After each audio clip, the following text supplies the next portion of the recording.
اللہ رب العزت نے اس انسان کی دنیا آخرت کی کامیابی کے لیے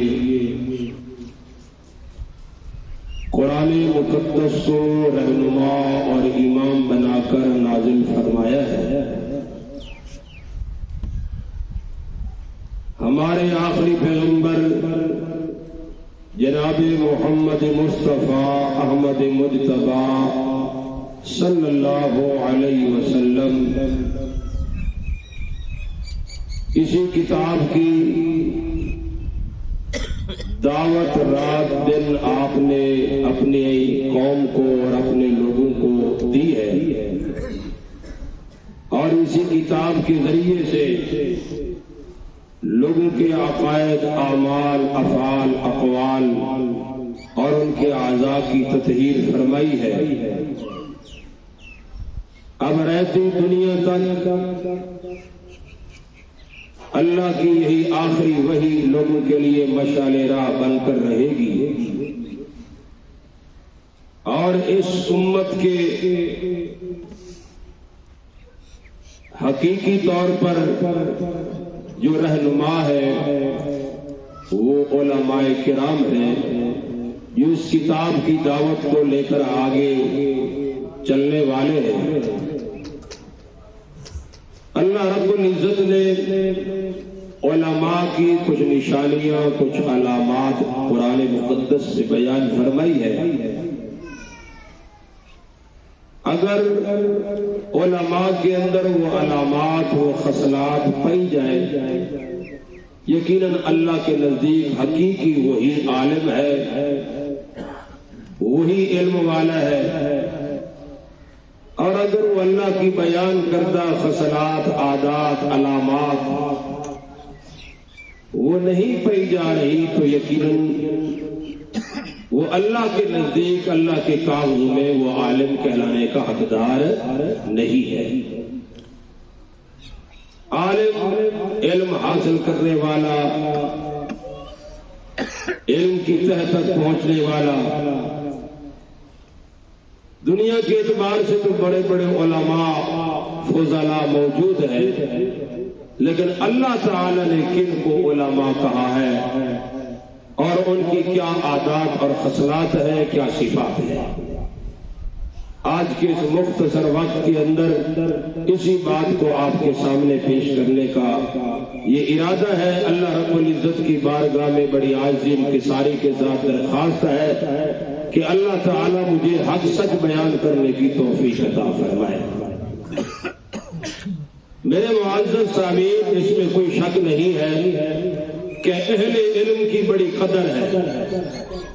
جو ایک آدمی بڑی محنت شاخہ کے بعد، بڑی کوشش کے بعد علم حاصل کر کے لوٹتا ہے، یقیناً وہ بڑی محنت کر کے آیا ہوا ہوتا ہے، اس کی قدر و منزلت اپنی جگہ پر موجود ہے، لیکن اس کو چاہیے کہ جو منصب اللہ پاک نے اس کو عطا کیا ہے وہ اپنے منصب کی لاج رکھتے ہوئے، اسی دائرے کے اندر رہتے ہوئے دین کا کام کرے، دین کی آگے لوگوں تک دعوت پہنچائے۔ اللہ نے جو اس کو علم دیا ہے، جو اللہ پاک نے اس کو یہ نعمت علم والی عطا فرمائی ہے، تو وہ بغیر کسی دنیوی لالچ کے، بغیر کسی طمع کے وہ لوگوں تک پہنچائے۔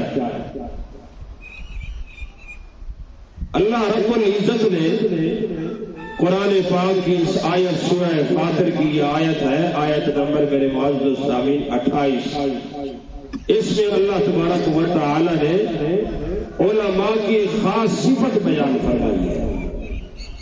اگر وہ صفت ان کے اندر ہے تو وہ عالم ہے۔ اللہ نے کیا وہ صفت بیان فرمائی؟ اللہ پاک فرماتے ہیں انما یخشی اللہ من عبادہ العلماء، انما کلمہ حصر کا ہے، صرف یخشی اللہ، اللہ سے ڈرنے والے کون ہیں؟ العلماء، فرمایا جو علماء لوگ ہیں وہ اللہ سے کیا ہے؟ یعنی علماء کی صفت اللہ نے پہلے بیان فرمائی ہے، جو علم والے ہیں، کس چیز کا علم رکھنے والے؟ دین کا علم رکھنے والے، اللہ کی صفات کا علم رکھنے والے، اللہ کی معرفت کا علم رکھنے والے۔ اللہ پاک فرماتے ہیں انما یخشی اللہ، بے شک اللہ سے ڈرنے والے اللہ کے بندوں میں سے کون ہے؟ العلماء، کون ہے؟ علماء کرام۔ یہ علماء کا جو لفظ ہے یہ خاص کسی مدرسے کے فاضل کی بات نہیں ہے، کسی ادارے کے فاضل کی بات صرف نہیں ہے، جس کے اندر یہ روشنی موجود ہے، اپنے مالک کو پہچانتا ہے، اپنے مالک کی صفات کو پہچانتا ہے، اس کے احکامات کو پہچانتا ہے، اور اس کے دل کے اندر اپنے مالک کا ڈر اور خوف ہے، وہی بندہ اللہ کے نزدیک عالم ہے۔ آگے اللہ فرما رہے ان اللہ عزیز غفور، بے شک اللہ غالب ہے، بخشنے والا ہے۔ میرے معزز سامعین، علم کے لیے ضروری ہے کہ اللہ کا ڈر ہمارے اندر ہونا چاہیے، اللہ کا خوف ہمارے اندر ہونا چاہیے، اللہ کا تقوی ہمارے اندر ہونا چاہیے۔ اللہ تبارک و تعالیٰ کے ڈر سے ہمیں ہر گناہ سے بچ بچ کر زندگی گزارنی چاہیے، یہ علم کا تقاضا ہے۔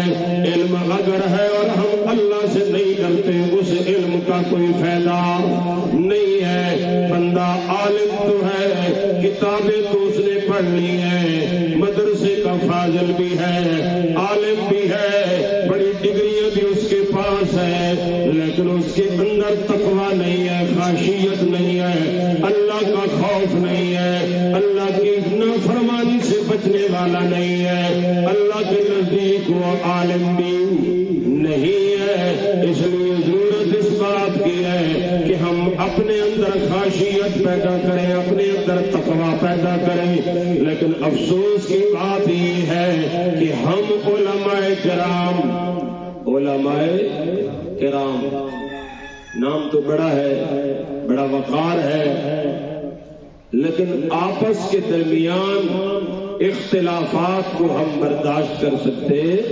نہیں ہیں۔ آج ہوتا کیا ہے میرے معزز سامعین، آج جتنے بھی فرقے ہیں اس میں بینی اختلاف کرنے والے کون ہیں؟ ہمارے یہ آپس کے علماء کرام ہیں۔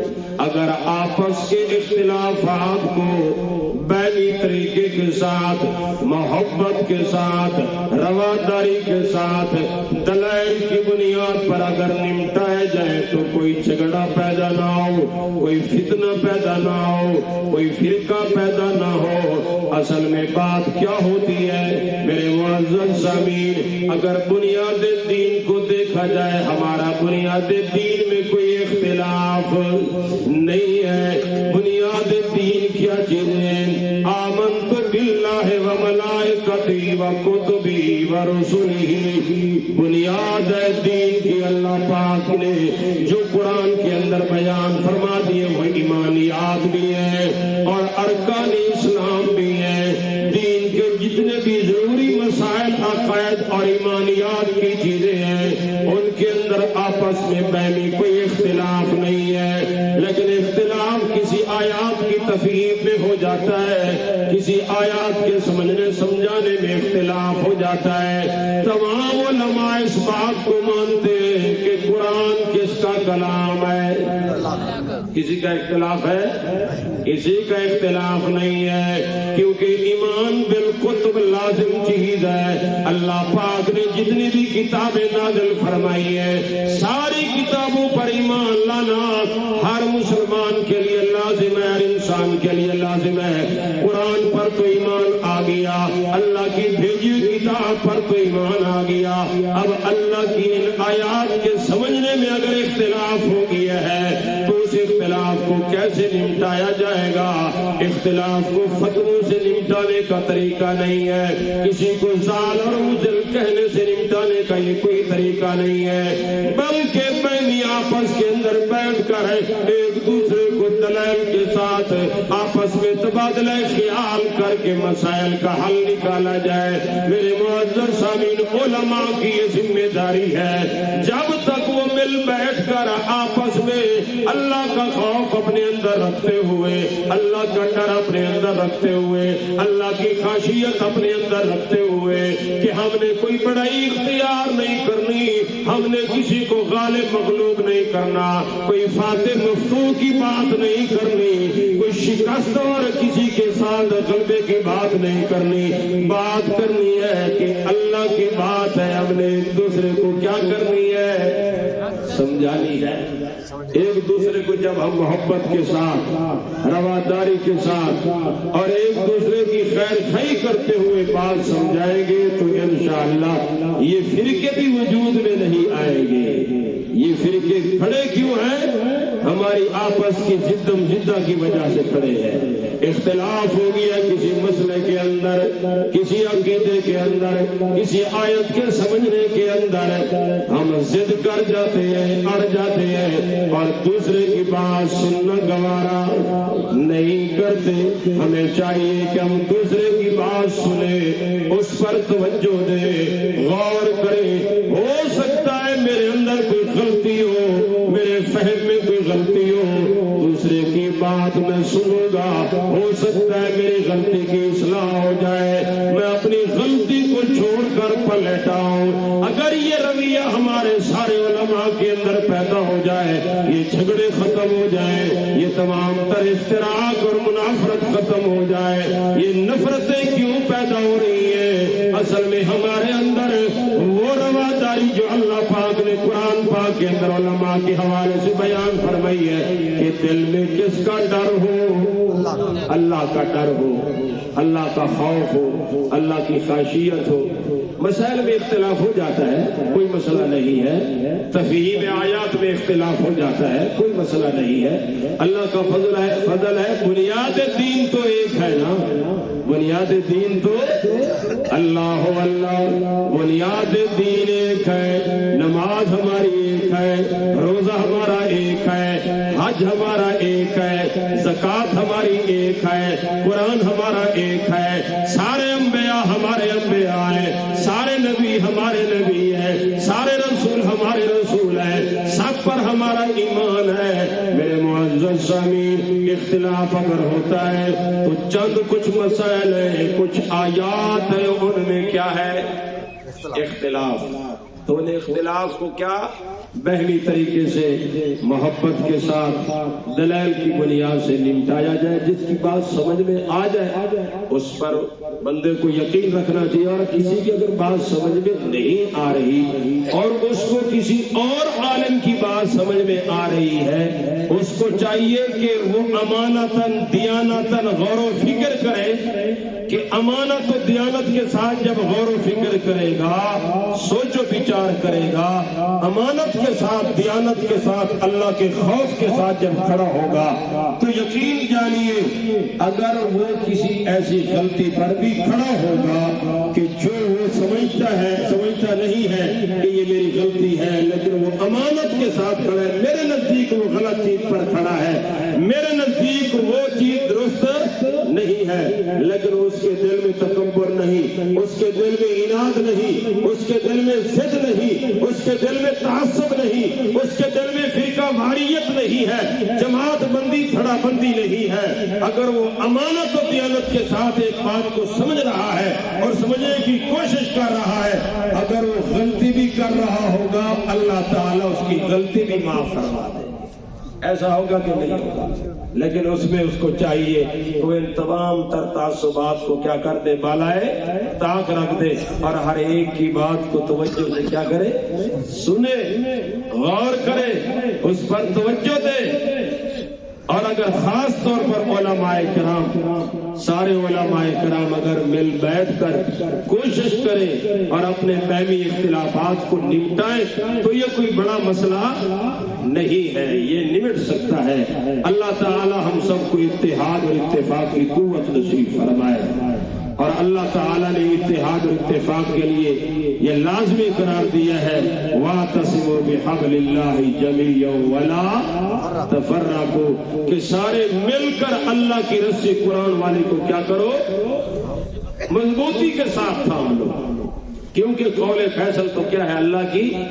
اگر تمام علماء کرام اللہ کی اس بات کو تسلیم کر لیں کہ اللہ پاک نے ہمیں قول فیصل کے طور پر کتاب دی ہے، پیارے پیغمبر صلی اللہ علیہ وسلم جو میزان کے طور پر کتاب دے کر گئے ہیں، جو فرقان دے کر گئے ہیں، وہ یہی قرآن پاک ہے۔ اللہ پاک نے قرآن پاک کے بارے میں یہ فرمایا ہے اللہ الذی نزل الکتاب، اللہ وہ ذات ہے جس نے یہ کتاب نازل فرمائی، اللہ الذی انزل الکتاب والمیزان، اللہ پاک نے اس کتاب کو نازل فرمایا اور کیا بنا کر نازل فرمایا، میزان بنا کر نازل فرمایا۔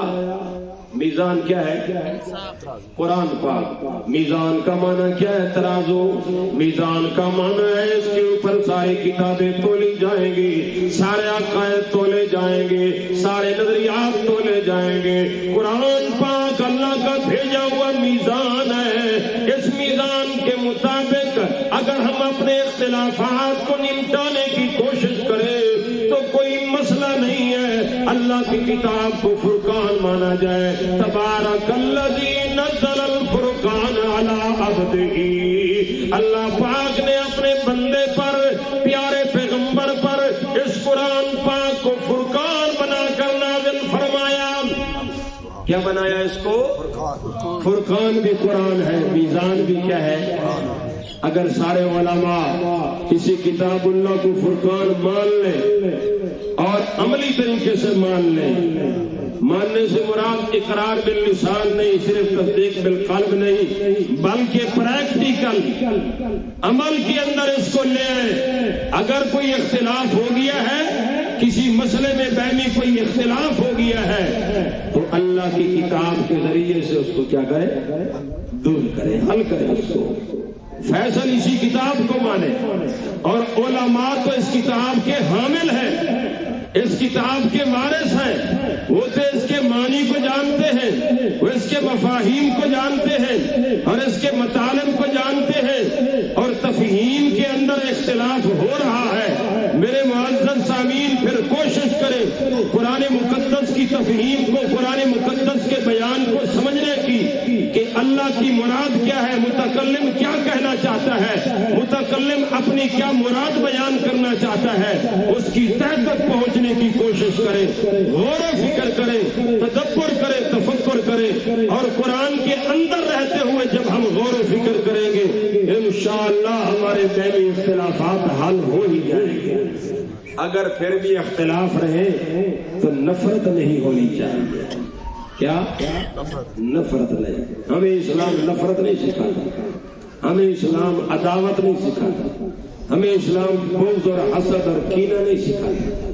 اختلاف رہے، بینی اختلاف ہے تفہیم کے اندر سمجھنے میں، تو ہم ایک دوسرے کی عزت کریں، ہم ایک دوسرے کا احترام کریں، لیکن اس مسئلے میں بات چلتی رہے، بہنی آپس میں تبادلہ خیال ہوتا رہے، ایک دوسرے کا احترام کرتے ہوئے، ایک دوسرے کا اکرام کرتے ہوئے۔ اللہ تعالی ہم سب کو انہی علماء میں سے بنائے جن کی صفات اللہ نے قرآن میں بیان فرمائی ہے، کہ کون سے علماء؟ اللہ سے ڈرنے والے علماء۔ آگے اللہ نے فرمایا ان الذین، بے شک یہ وہ لوگ ہیں علماء، یہ کون ہے؟ الذین یتلون کتاب اللہ، الذین علماء کون ہے؟ الذین، ان الذین یتلون کتاب اللہ، جو اللہ کی کتاب پڑھتے ہیں، جو اللہ کے قرآن کا درس دیتے ہیں، جو اللہ کے قرآن کا بیان پیش کرتے ہیں، جو اللہ کی آیات لوگوں کے سامنے پیش کرتے ہیں، یہ علماء کی اصل ذمہ داری ہے۔ ایک بندہ عالم ہو لیکن اللہ کی کتاب پڑھ کر نہ سنائے، کہاوتیں سنائے اور کرامتیں سنائے، قصے کہانیاں سنائے، اس نے اپنے منصب کو چھوڑ دیا ہے، اس نے اپنے مقام کو چھوڑ دیا ہے، وہ حقیقی عالم نہیں ہے۔ عالم وہ بندہ ہوتا ہے ان الذین یتلون کتاب اللہ، جو کیا پیش کرے؟ جو اللہ کی کتاب پیش کرے، جو اللہ کا کلام پیش کرے، اللہ کا پیغام لوگوں کے سامنے سنائے، وَأَقَامُوا الصَّلَاةَ، اور نماز کا اہتمام کرے۔ پہلی چیز ہے دعوت کی، پہلی چیز ہے لوگوں کے سامنے کس چیز کو بیان کرنا ہے؟ کتاب اللہ، اللہ کی کتاب۔ واز ہو عالم کا تو کس کے ذریعے سے؟ قرآن کے ذریعے، اللہ کی کتاب کے ذریعے سے واز ہونا چاہیے۔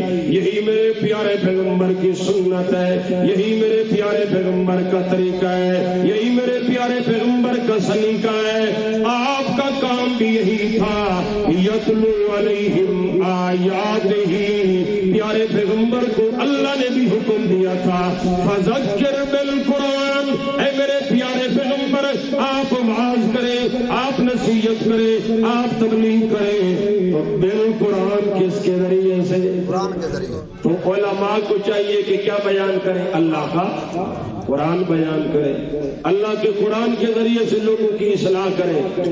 وہ کیسا عالم ہے؟ میرے معزز سامعین کے برکت کے طور پر ایک آیت تو پیش کر دے خطبے کے اندر ابتدائی طور پر، اور پھر یہ ادھر ادھر کی باتیں کرنے لگ جائے، وہ کسی طرح عالم کہلانے کا حقدار نہیں ہے۔ اس کی ذمہ داری ہے، کتاب اللہ سامنے ہے تو اللہ کی کتاب کے ذریعے سے یہ کیا کرے؟ لوگوں کو واز۔ اللہ ہم سب کو اس پر عمل کی زندگی نصیب فرمائے۔ تو پہلی صفت بیان فرمائی یخشى اللہ، اللہ کا ڈر، اور پھر آگے وضاحت فرمائی یتلون کتاب اللہ، کہ اللہ کی کتاب پڑھتے ہیں، وَأَقَامُوا الصَّلَاةَ، نماز کا اہتمام کرتے ہیں، وَأَنفَقُوا مِمَّا رَزَقْنَاهُمْ سِرًّا وَعَلَانِيَّةً، اللہ کے راستے میں جو اللہ پاک نے رزق دیا ہے، جو اللہ پاک نے مال دیا ہے، جو اللہ پاک نے دولت دی ہے، انفقوا، کیا کرتے ہیں؟ خرچ کرتے ہیں۔ یہاں مولویوں کا کام کیا؟ وصول کرنا، خرچ کرنا کام نہیں ہے۔ یہاں تو اپنے چندے کرنے ہوتے ہیں، مدرسہ چلانا ہے، فلانی چیز کرنی ہے۔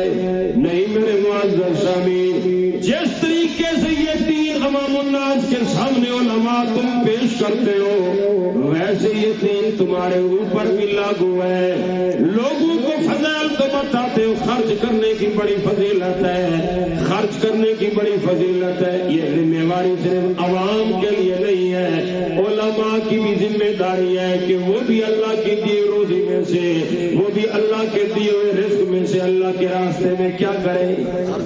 خرچ کریں۔ لیکن ہم نے یہ سمجھا ہوا ہے کہ علماء جو ہوتے ہیں وہ کماتے شماتے نہیں ہیں، وہ بس دین کے حوالے سے دین کا کام کریں اور لوگ ان کی خدمت کرتے رہیں۔ ٹھیک ہے، یہ الگ اپنی جگہ پر، لیکن اللہ پاک نے جو ان کو علم رزق دیا ہے، ایک تو ہے کہ علم والا رزق، وہ بھی ایک رزق ہے اللہ تعالیٰ نے دیا ہے، وہ لوگوں کو دے، پہنچائے پیغام اللہ کا۔ اسی طریقے سے اللہ نے جو دولت دی ہے، مال دیا ہے، یہ علماء کی بھی ذمہ داری ہے کہ وہ اللہ کے راستے میں کیا کریں؟ خرچ کریں۔ نماز پڑھ لیتے ہیں تو خرچ کرنے کا حکم نہیں ہے ان کو۔ اقیموا الصلاۃ، وہ تو امامت کے لیے آگے کھڑے ہو جاتے ہیں، تو آتوا الزکاۃ، وہ صرف پیچھے والے کریں گے، وہ مقتدی کریں گے۔ وہ عالم کا بھی حق بنتا ہے کہ وہ بھی آتوا الزکاۃ، جس طرح اقیموا الصلاۃ کا حکم ہے ویسے آتوا الزکاۃ کا بھی حکم سب کے لیے ہے۔ اللہ عمل کی زندگی نصیب فرمائے۔ اللہ پاک فرماتے ہیں خرچ کرتے وہ میرے دیے ہوئے رزق کو سرًا وعلانیہ، چپ کے بھی خرچ کرتے ہیں تاکہ ریاکاری نہ ہو، اعلانیہ خرچ کرتے ہیں تاکہ دوسروں کو بھی خرچ کرنے کی کیا ہو جائے؟ ترغیب ہو جائے۔ اس لیے اعلانیہ بھی خرچ کرتے ہیں، یرجون تجارتا، اللہ پاک فرماتے ہیں یہ جو دنیا کے اندر اللہ کے راستے میں مال خرچ کرنے کی یہ تجارت ہے، یہ اس تجارت کے امیدوار ہے۔ کون سی تجارت؟ فرمایا لن گھاٹا وہ اپنا مال دنیا کی تجارت میں لگاؤ گے، دکان لگاؤ گے، کارخانہ لگاؤ گے، کاروبار میں خرچ کرو گے، وہاں تو گھاٹے کا اندیشہ ہے، وہاں تو نقصان کا اندیشہ ہے۔ ہو سکتا ہے میرا مال سارا دیوالیہ ہو جائے، میرا کاروبار سارا ختم ہو جائے، لیکن اللہ پاک فرماتے میرے راستے میں خرچ کرنے والا، میرے ساتھ تجارت کرنے والا، میرے راستے میں اپنی دولت کو لٹانے والا، اللہ پاک فرماتے یہ ایسی تجارت کا امیدوار ہے، ایسی تجارت کا متمنی ہے، لن تبور، جو کبھی تجارت ماند پڑنے والی نہیں، نقصان دینے والی نہیں، گھاٹا دینے والی نہیں، فائدہ ہی فائدہ ہے اس تجارت کے اندر۔ اس تجارت میں کیا ہے؟ فائدہ ہی فائدہ، اس میں تو نقصان ہے ہی۔ ہل ادلکم علی تجارت، اللہ پاک فرماتے ہیں کیا ہم آپ کو وہ تجارت نہ بتائیں تنجیکم من عذاب علیم، جو تمہیں دردناک عذاب سے کیا کرے؟ وہ بھی ایک تجارت ہے۔ مومن اللہ سے کیا کرتا ہے؟ تجارت۔ عالم اللہ سے کیا کرتا ہے؟ تجارت۔ اور وہ تجارت کیا ہے؟ تؤمنون باللہ ورسولہ وتجاہدون فی سبیل اللہ، اللہ پر ایمان، اللہ کے رسول پر ایمان، اور اللہ کے راستے میں محنت، جد و جہد، کوشش، یہ اللہ سے کیا ہے؟ تجارت ہے۔ یہ وہ تجارت ہے لن تبور، یہ کبھی نقصان دینے والی، گھاٹے والی نہیں ہے، یہ کبھی نقصان اس میں نہیں ہوگا۔ اللہ تعالیٰ اس کے بدلے میں کیا دیں گے؟ لیوفیہم اجورہم، اللہ ان لوگوں کو، ایسی تجارت کرنے والوں کو اللہ ضرور ان کا پورا پورا اجر عطا فرمائیں گے، ویزیدہم من فضلہ، اور یہ ایک تو اجر پورا پورا عطا ہوگا، اس کے بدلے میں اللہ پاک فرماتے وَيَزِيدَهُمْ، اللہ اضافہ کر دیں گے اپنے فضل سے، اس میں اور کچھ عطا فرما دیں گے۔ إِنَّهُ غَفُورٌ شَكُورٌ، اللہ کی ذات بخشنے والی ہے، بڑی قدردان اللہ کی ذات ہے۔ لہذا میرے معزز سامعین، یہ تمام تر اعمال ہمارے ذمے ہم نے کرنے ہیں، اس دنیا کے اندر کر کے جانے ہیں۔ خاص طور پر میرے معزز سامعین، علماء کی جو ذمہ داری ہے وہ اپنی ذمہ داری کو پوری طرح نبھانے کی کوشش کرے، بغیر کسی لالچ کے دین کا کام آگے کرے۔ اس لیے ہر پیغمبر نے، ہر نبی نے، ہر رسول نے اپنی اپنی عوام کو یہ بات باور کرائی، اعلان کیا، لا اسألکم علیہ اجرا۔ یہ سارے نبیوں کا اعلان ہے کہ نہیں ہے؟ سارے نبیوں کا اعلان ہے۔ ابھی میرے محترم ماسٹر صاحب نے، بھائی بشیر صاحب نے آپ کے سامنے ایک واقعہ پیش کیا، قرآن پاک کا یہ واقعہ سورہ یاسین کے اندر جو آیا ہے، وہ انبیاء علیہ الصلوۃ والسلام اللہ کے رسول پہنچے ہیں، انہوں نے بھی یہ اعلان کیا۔ کون سا اعلان؟ اللہ پاک فرماتے وہ جو رجل مومن بھاگتا ہوا آیا تھا، اس نے یہی کہا تھا اتبعوا،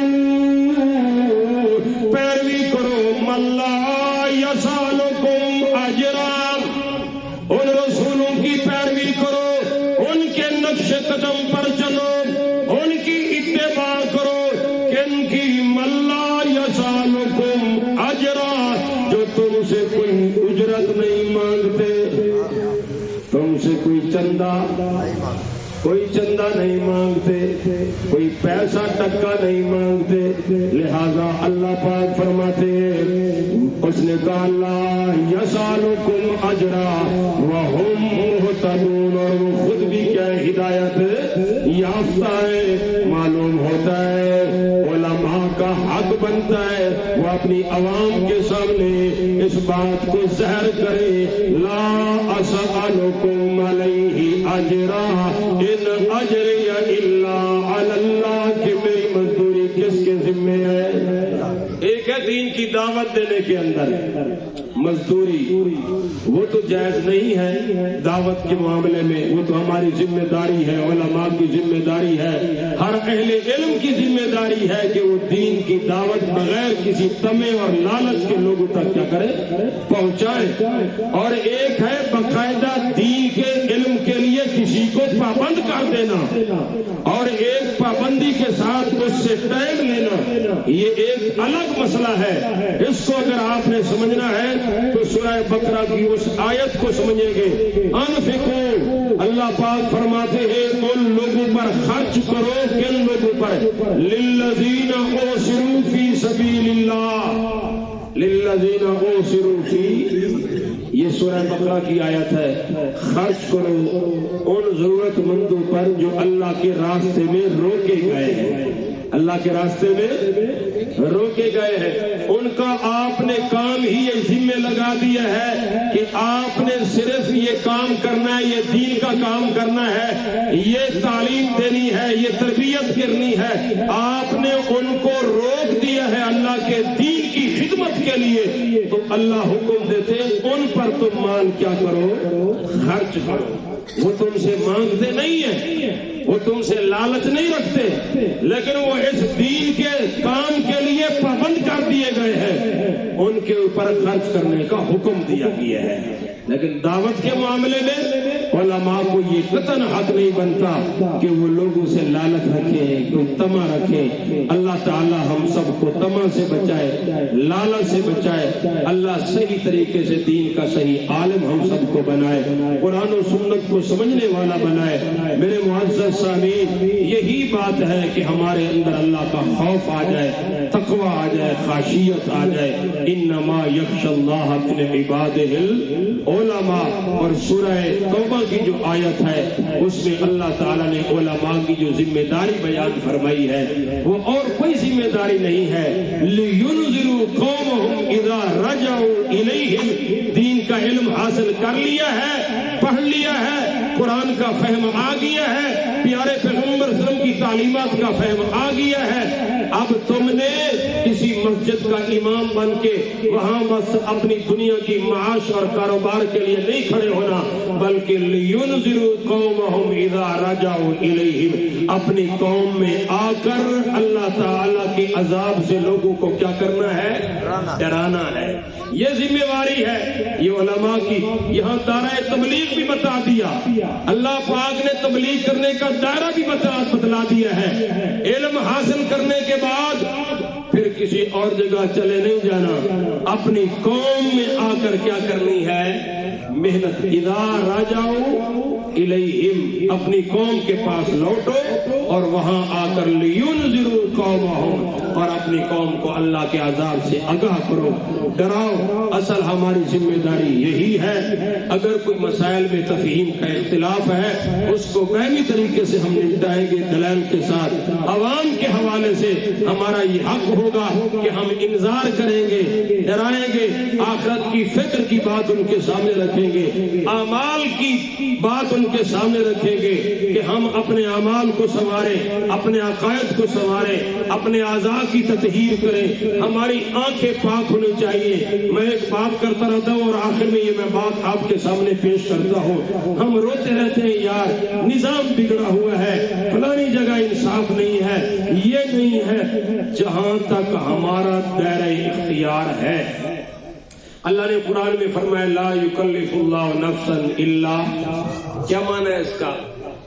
ہر بندے کو اللہ نے اس کی طاقت سے زیادہ مکلف، اتنا مکلف کیا ہے جتنا کہ انسان کے اندر کیا ہے، میری طاقت جہاں تک چل سکتی ہے. آپ کی طاقت کم از کم، میں باہر کی بات نہیں کرتا، میں اپنے وجود کی بات کرتا ہوں، اپنے جسم کی بات کرتا ہوں.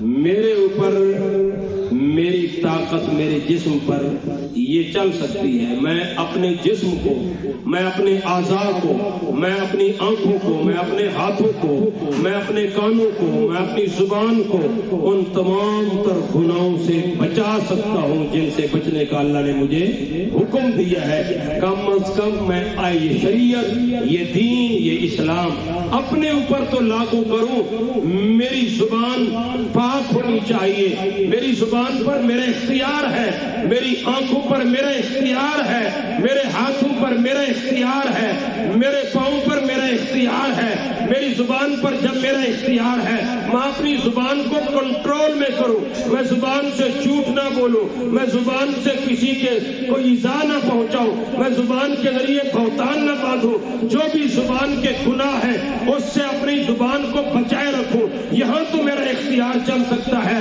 میں اپنی آنکھوں کو گناہوں سے بچاؤں، بد نظری نہ کروں، یہاں تو میرا اختیار چل سکتا ہے۔ میں اپنے ہاتھوں کے اوپر کنٹرول کروں، یہاں تو میرا اختیار چل سکتا ہے۔ آپ سے وہاں نہیں پوچھا جائے گا جہاں آپ کا اختیار نہیں چلتا، آپ سے وہاں پوچھا جائے گا جہاں آپ کا اختیار چلتا ہے۔ آپ کا اختیار آپ کے وجود پر چلتا ہے، آپ کے جسم پر چلتا ہے۔ جہاں جہاں تک آپ کا اختیار ہے آپ سے اتنا ہی سوال کیا جائے گا، جہاں اختیار نہیں ہے تو وہاں سے آپ کا سوال بھی ختم ہے۔ اللہ تعالیٰ سے دعا ہے کہ اللہ تعالیٰ ہم سب کو سمجھنے والا بنائے، آخرت کی فکر والا بنائے، پیارے پیغمبر صلی اللہ علیہ وسلم کے طریقے کے مطابق عملی زندگی نصیب فرمائے۔ ایک بات میں ایک بھائی نے کیا مجھے یاد آ رہی ہے، وہ ورنہ شکوہ کرے گا، انہوں نے مجھے کہا کہ ایک بات بیان کر کے میں، کیونکہ پھر وہ سعودی عرب چلے جائیں گے، انہوں نے ایک سوال کیا معراج کے واقعے کے حوالے سے۔ میرے معزز سامعین، یہ تفصیل طلب مسئلہ ہے، مختصر یہ ہے کہ سبحان الذی اسریٰ بعبدہ لیلا من المسجد الحرام الی المسجد الاقصیٰ، یہ اسراء کا جو واقعہ ہے یہ قرآن مقدس میں سورہ بنی اسرائیل کے اندر بیان ہوا ہے۔ اگر سورہ بنی اسرائیل کی آیت نمبر 60 کو لے لیا جائے تو یہ مسئلہ حل ہو جاتا ہے۔ پہلی بات تو یہ ہے کہ اللہ پاک نے اپنے بندے پیارے پیغمبر کو سیر کرائی ہے، کہاں سے لے کر مسجد حرام سے لے کر مسجد اقصیٰ تک، اور سیر بھی کس میں کرائی ہے؟ لیلۃً، ایک رات کے اندر۔ یہ بات تو حتمی ہے، یقینی ہے، اس میں کوئی اختلاف نہیں ہے، سارے مانتے ہیں۔ سوال یہ پیدا ہوتا ہے کہ آگے جو معراج کا واقعہ ہے وہ کیا اس کی صورتحال ہے؟ قرآن مقدس میں اللہ پاک نے اس مقام میں اسراء کا ذکر کیا ہے، معراج کا یہاں ذکر نہیں فرمایا۔ احادیث کے اندر جو کچھ بھی آیا ہے، اگر ان تمام تر چیزوں کو آپس میں ملا کر یہ کہہ دیا جائے کہ قرآن پاک میں سورہ بنی اسرائیل کی آیت نمبر 60 کے اندر اللہ پاک نے جو فیصلہ سنایا ہے وہ آپ سن لیں۔ آیت نمبر 60 میں اللہ تعالیٰ نے بیان کیا، پہلے تو یہ بات یاد رکھے، نبی کریم صلی اللہ علیہ وسلم کے اسراء، اور اس کو اگر معراج کا لفظ بھی کہہ دیا جائے، قرآن میں لفظ معراج پیارے پیغمبر کے حوالے سے نہیں آیا، اسراء کا لفظ آیا ہے، سیر کرنے کا لفظ آیا ہے، تو یہ کیا آیا عالم رویا میں ہوا ہے یا عالم منع، یہ بیداری کے اندر ہوا ہے؟ اس بات میں آپس میں ذرا اختلاف ہے، اختلاف کی بڑا نہیں ہے، قرآن مقدس کی یہ آیت ہے۔ اللہ پاک فرماتے ہیں وَمَا جَعَلْنَا الرُّؤْيَا الَّتِي أَرَيْنَاكَ إِلَّا فِتْنَةً لِلنَّاسِ، یہ جو ہم نے اپنے بندے کو سیر کرائی ہے، جس کا ذکر سورہ بنی اسرائیل کے آغاز میں آیا ہے کہ نبی کریم صلی اللہ علیہ وسلم کو اللہ پاک نے سیر کرائی مسجد حرام سے لے کر مسجد اقصیٰ تک، یہ عالم رویا کا مسئلہ ہے، خواب کے اندر اللہ پاک نے یہ سیر کرائی ہے۔ یہ کیوں کرائی ہے؟ اس کا پس منظر کیا ہے؟ اصل میں پیارے پیغمبر صلی اللہ علیہ وسلم کو اللہ تعالیٰ نے وہ کچھ دکھایا ہے کہ جو آنے والے دور میں آپ کو ملنے والا تھا۔ اصل میں یہ بات بتانی تھی کہ میرے پیارے پیغمبر صلی اللہ علیہ وسلم کا یہ لایا ہوا اسلام اور یہ دین صرف عرب تک محدود نہیں رہے گا، بلکہ یہود و نصارہ نے جس بیت المقدس کو شرک کا گڑھ بنا دیا ہے، میرے پیارے پیغمبر کی تعلیمات اور آپ کا یہ سارا پروگرام وہاں تک بھی پہنچے گا۔ آپ کو اس علاقے کی اور اس مسجد کی سیر اس لیے کرائی گئی ہے، جب آپ نے یہ واقعہ سنایا تو مشرکین نے اس کا استہزاء کیا کہ یہ تو بیت المقدس کے بھی خواب دیکھتا ہے۔ اللہ پاک نے فرمایا وَمَا جَعَلْنَا الرُّؤْيَا الَّتِي أَرَيْنَاكَ إِلَّا فِتْنَةً لِلنَّاسِ، یہ جو ہم نے اپنے پیارے پیغمبر کو جو نیند میں رویا کا اطلاق خواب میں ہے، قرآن کو اٹھا لیں، جہاں بھی رویا کا لفظ آیا ہے اللہ پاک نے حضرت ابراہیم علیہ السلام کے حوالے سے بات کی ہے، وہاں بھی فرمایا کہ صدقت رؤیا، تو یہ لفظ وہی رویا ہے، سورہ یوسف اٹھا ہے، وہاں بھی جتنے بھی الفاظ آئے رویا کے وہ خواب کے معنی میں ہیں، اور پیغمبر کا خواب کیا ہوتا ہے؟ سچا ہوتا ہے، قابل تعبیر ضرور ہوتا ہے لیکن ہر پیغمبر کا خواب کیا ہوتا ہے؟ سچا ہوتا ہے۔ اللہ پاک نے فرمایا وما جعلنا الرؤيا التي اريناك الا فتنة للناس، ہم نے جو آپ کو یہ خواب دکھایا یہ لوگوں کے لیے آزمائش کا اور فتنے کا باعث بن گیا۔ وہ اس حوالے سے بعض لوگوں نے اس کو تسلیم کیا اور بعض نے اس کا کیا کر دیا؟ انکار کر دیا۔ تو اس میں کوئی شک نہیں ہے، اس میں بہمی اختلاف کرنے کی ضرورت نہیں ہے۔ اگر کہیں کوئی اختلاف کو زور بھی دیتا ہے تو ہم چاہتے ہیں کہ قرآن کو سامنے رکھیں، اللہ کی کتاب کو سامنے رکھیں اور بہمی اس اختلاف کو نمٹا دیا جائے۔ اللہ تعالیٰ سے دعا ہے اللہ ہماری زندگی نصیب فرمائے۔